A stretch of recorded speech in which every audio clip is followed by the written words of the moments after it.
नमस्कार, आर्य न्यूज देख रहे हैं आप। मैं हूं आपके साथ पल्लवी सिंह। रुक करेंगे इस वक्त की बड़ी खबरों की ओर। नेशनल हेराल्ड केस में राहुल गांधी को आज फिर से पूछताछ के लिए बुलाया गया। बताया जा रहा है कि राहुल गांधी से आज केंद्रीय जांच एजेंसी ईडी चौथी बार पूछताछ करेगी।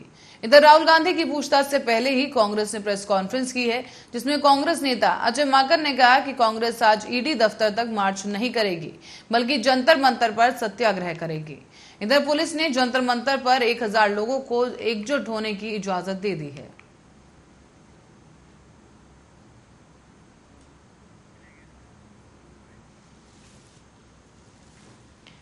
और विकलांग लोगों को आमतौर पर समाज में सहानुभूति की नजर से देखा जाता है, लेकिन विकलांगता से प्रभावित लोग चाहते हैं कि समाज उन्हें सहानुभूति के साथ नहीं बल्कि सामान्य व्यक्ति की तरह देखे और व्यवहार करे। लेकिन उत्तर प्रदेश के जिला बदायूं में एक विकलांग के साथ जो हुआ उसे देखकर हैरानी होती है। दरअसल ये वीडियो है जो आप देख पा रहे हैं कि सोशल मीडिया पर वायरल हुआ है और इस वीडियो में एक विकलांग व्यक्ति के साथ मारपीट की जा रही है। थाना प्रभारी उसहैत अवधेश सेंगर ने बताया है कि पीड़ित ने लिखित शिकायत दी है, जिसमें आरोपियों की तलाश अब शुरू की जा चुकी है और इसी दौरान कार्रवाई जारी है। बताया जा रहा है कि उधार के पैसे मांगने पर ये दबंगई दिखाई गई है और इस दौरान विकलांग के साथ सरेआम मारपीट की गई।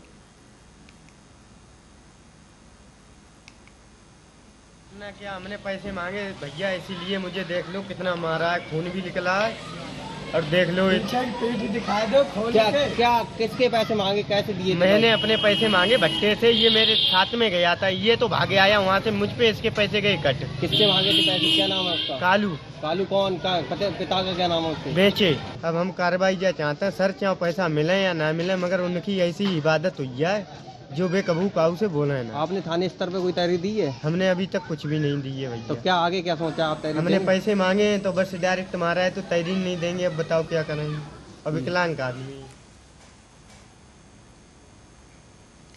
और इस बीच अग्निपथ स्कीम के खिलाफ आज भारत बंद को लेकर कई राज्य अलर्ट पर है। बता दें कि बिहार के 20 जिलों में इंटरनेट सेवाएं बंद हैं। इसी बीच दिल्ली और गुरुग्राम बॉर्डर पर चेकिंग के चलते लंबा जाम लग गया है।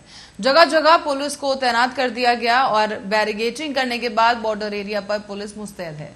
अग्निपथ सैन्य भर्ती योजना के विरोध में आज कुछ संगठनों ने भारत बंद का ऐलान कर दिया। साथ ही आपको बताते चलें कि इसे ध्यान में रखते हुए राज्य सरकारों ने सुरक्षा व्यवस्था कड़ी कर दी है।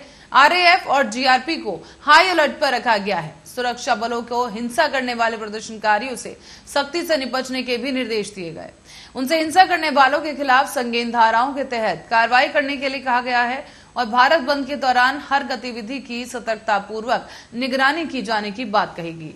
आपको बताते चलें कि इस दौरान मोबाइल कैमरा, सीसीटीवी से हिंसा करने वालों के खिलाफ डिजिटल साक्ष्य भी जुटाए जाएंगे।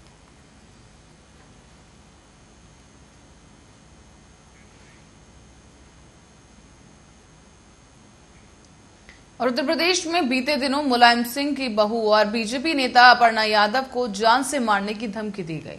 इसके बाद पुलिस ने मामला दर्ज कर उसकी जांच शुरू की और वहीं अब इसके कुछ ही दिनों बाद मध्य प्रदेश के भोपाल से लोकसभा सीट से बीजेपी सांसद साध्वी प्रज्ञा ठाकुर को भी जान से मारने की धमकी दी गई है।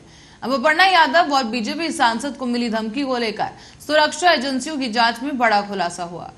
सुरक्षा एजेंसियों की जांच में बताया गया है कि जिस नंबर से अपर्णा यादव को धमकी दी गई थी, उसी नंबर से बीजेपी सांसद साध्वी प्रज्ञा ठाकुर को भी धमकी दी गई थी। दुबई से ये कॉल की गई थी और ये कॉल के लिए वर्चुअल प्राइवेट नेटवर्क सिस्टम का इस्तेमाल किया गया। ये धमकी से दोनों को व्हाट्सएप कॉल करके ये धमकी दी गई और बताया जा रहा है कि व्हाट्सएप कॉल के जरिए अपर्णा यादव को 72 घंटों के अंदर AK-47 से हत्या करने की धमकी दी गई है। उनके साथ कॉल पर अपशब्दों का भी इस्तेमाल किया गया था और इस धमकी के बाद गौतमपल्ली थाने में आईपीसी की धारा 504, 506 और 508 के तहत मामला दर्ज किया गया। इस बीच आपको ये भी बता दें कि बीजेपी सांसद प्रज्ञा ठाकुर को भी व्हाट्सएप कॉल के जरिए ही जान से मारने की धमकी मिली थी। इसके बाद धारा 506 और 507 के तहत केस दर्ज किया गया।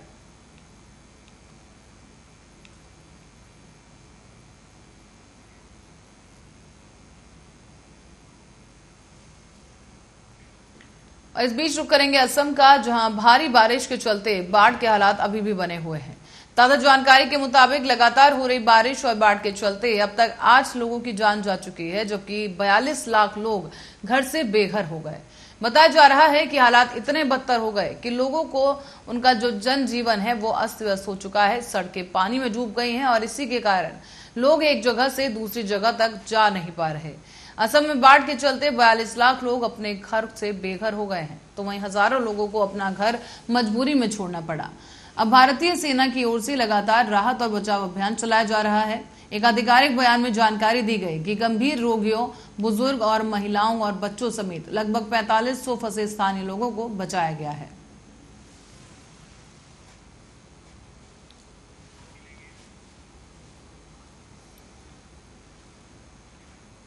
और बहराइच के थाना हरदी क्षेत्र के रामपुरवा स्थित अंग्रेजी शराब की दुकान में दबंगों द्वारा घुसकर मारपीट करने का मामला सामने आया। यहां पर दबंगों द्वारा सरकारी अंग्रेजी शराब की दुकान में घुसकर मुनीम के साथ जमकर मारपीट की गई और पीड़ित मुनीम ने बताया है कि ननके द्वारा 70 रुपए में मोबाइल गिरवी रखकर पैसे की मांग की गई। जब इस बात के लिए मुनीम ने मना कर दिया तो 14 जून को कुछ लोगों से उसकी जमकर बहस हुई, गालियां दी गईं और इसके बाद 16 जून को तारीख को फिर से एक बार दबंग वहां पहुंच गए और उत्पात मचाने लगे। मुनीम का यह भी कहना है कि उसका कॉलर पकड़कर बाहर उसे खदेड़ा गया, जहां उसकी जमकर पिटाई कर दी गई। अब मुनीम का यह कहना है कि दबंगों द्वारा पत्थर उठाकर उनके सर पर मारने का प्रयास किया गया है, लेकिन तब तक आसपास के दुकानदारों ने उन्हें बचा लिया। 17 जून को भी इसी तरह से घटना हुई, जहां पर पीड़ित जब इस बात की शिकायत लेकर हरदी थाने पहुंचा तो पुलिस द्वारा उसकी एक नहीं सुनी गई। लगातार 3 दिन तक पीड़ित थाने के चक्कर काटता रहा। पीड़ित का यह भी कहना है कि थाने का चक्कर वो काट रहा था और दबंग मुनीम ने नंबर पर कॉल करके उसे जान से मारने की धमकी दी है। आपको ये भी बता दें कि दबंग ने कहा कि तुम्हें मार के तुम्हारी लाश को ठिकाने लगा देंगे, कोई जान नहीं पाएगा। अब पीड़ित मुनीम इस बात को लेकर डरा हुआ है। उसका ये कहना है कि उसकी जान को लगातार खतरा बना हुआ है। एक तरफ लगातार दबंग उसे धमकियां दे रहे हैं और बावजूद इसके पुलिस कोई कार्रवाई नहीं कर रही। अब पीड़ित का यह कहना है कि पुलिस उल्टा उसे फंसाने की धमकी दे रही है। लगातार थाने के चक्कर काटने के बाद भी पीड़ित की अभी तक कोई सुनवाई नहीं की गई। इसके बाद आखिरकार पीड़ित ने पुलिस अधीक्षक बहराइच से न्याय की गुहार लगाई है। देखना यह होगा कि पुलिस द्वारा अब इस मामले में क्या कुछ कार्रवाई की जाती है।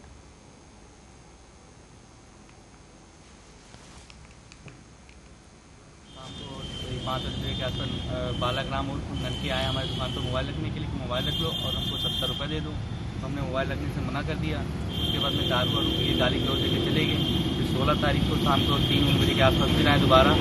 दारू पी के हमारा कॉलर पकड़ के सीट लेके बाहर आए तो 2-4 रास्ता मारा और ईंटा उठा के सिर पर मारने का प्रयास किया और देसी के मुनीम और गेड़ के मुनीम लोगों ने हमारी जान बचाई।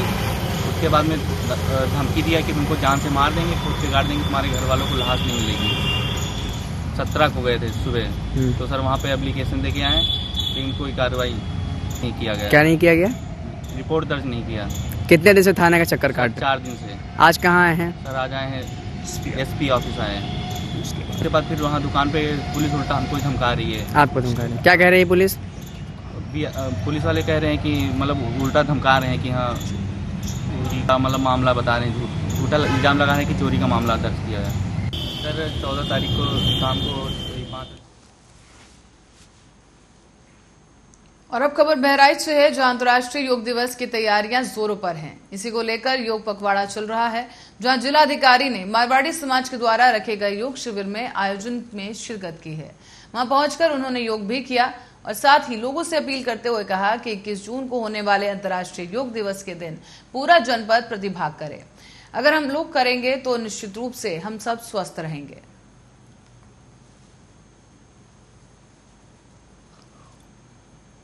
भारत के प्रधानमंत्री आदरणीय नरेंद्र मोदी जी ने और उत्तर प्रदेश के माननीय मुख्यमंत्री योगी जी के नेतृत्व में पूरा देश योग में है और 21 तारीख को अंतर्राष्ट्रीय योग दिवस है। ये योग पखवाड़ा चल रहा है, जिसके अंतर्गत आज मारवाड़ी समाज के परिवार ने योग का एक शिविर रखा।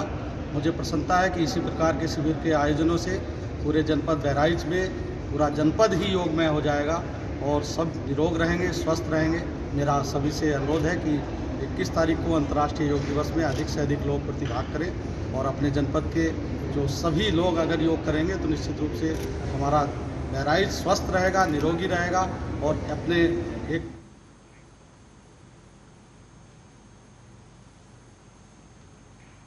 और इस बीच अब खबर प्रयागराज से है, जहां एक तरफ आज अग्निपथ योजना को लेकर भारत बंद है, तो वहीं प्रयागराज में भी भारत बंद के आह्वान को लेकर मेजा रोड रेलवे स्टेशन पर एसडीएम मेजा, क्षेत्राधिकारी मेजा और आरपीएफ और सीआरपीएफ के जवान मौजूद रहे। बताया जा रहा है कि इस दौरान फायर ब्रिगेड की गाड़ियां मौजूद रही हैं एडवांस में, और पुलिस विरोध प्रदर्शन को शांति से करने की अपील करने के लिए लोगों से बात कर रहे हैं। बताया जा रहा है कि मेजा प्रयागराज अग्निपथ को लेकर भारत बंद के आह्वान को लेकर मेजा रोड रेलवे स्टेशन पर एसडीएम और तमाम आला अधिकारी मौजूद हैं, और इसी के साथ ही तमाम सुरक्षा के लिहाज से इंतजाम भी पुलिस ने किए हैं।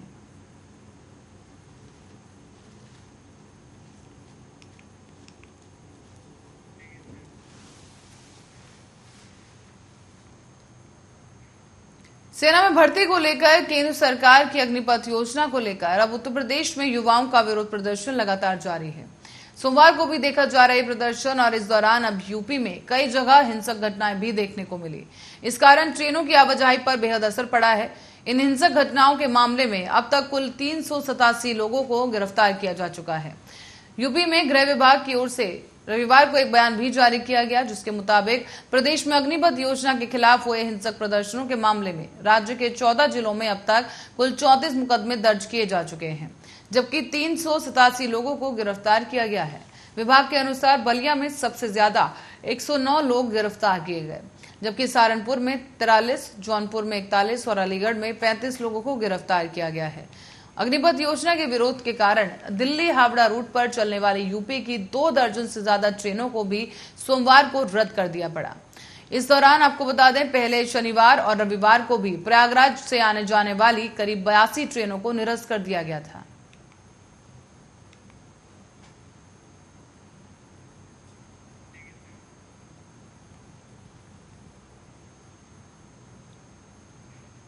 और तेलंगाना में बीजेपी पीएम मोदी की जनसभा को लेकर तैयारियों में जुट गई है। यहां पर हैदराबाद में पीएम मोदी की सभा के लिए भारी संख्या में लोगों को निमंत्रण देने का लक्ष्य रखा गया।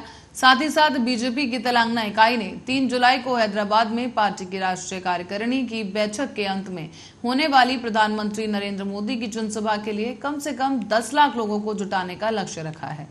इस जनसभा को प्रधानमंत्री नरेंद्र मोदी, केंद्रीय गृह मंत्री अमित शाह और बीजेपी के राष्ट्रीय अध्यक्ष जेपी नड्डा समेत बीजेपी के कई बड़े नेता संबोधित करेंगे।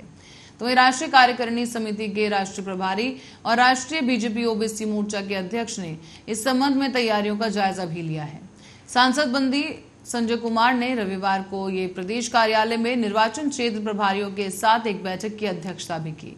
उन्होंने कहा है कि प्रत्येक विधानसभा क्षेत्र से 10,000 लोगों को लाने का लक्ष्य है।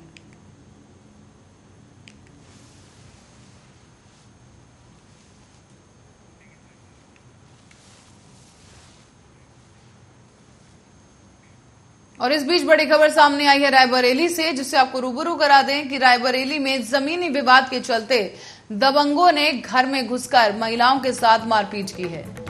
आपको बता दें कि लाठी और डंडों के साथ महिलाओं के साथ मारपीट की गई। जमीनी विवाद में ये माहौल खराब हुआ और दबंगों ने मारपीट की है। इस दौरान 4 महिलाएं घायल हो गई और दबंगों द्वारा लाठी डंडों से पिटाई का जो वीडियो है सोशल मीडिया पर वायरल हो गया है। खीरो थाना क्षेत्र के हरिपुर मिर्दहा गांव की एक घटना बताई जा रही है, जहां पर दबंगों ने घर में घुस के महिलाओं के साथ मारपीट की है। बताया जा रहा है कि जमीनी विवाद के चलते ये मारपीट की गई।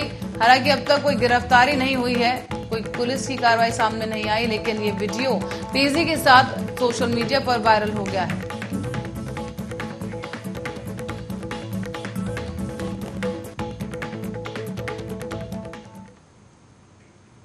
इसी खबर के साथ ही बुलेटिन में फिलहाल के लिए इतना ही। आप बने रहे हमारे साथ, देखते रहे आर्या न्यूज।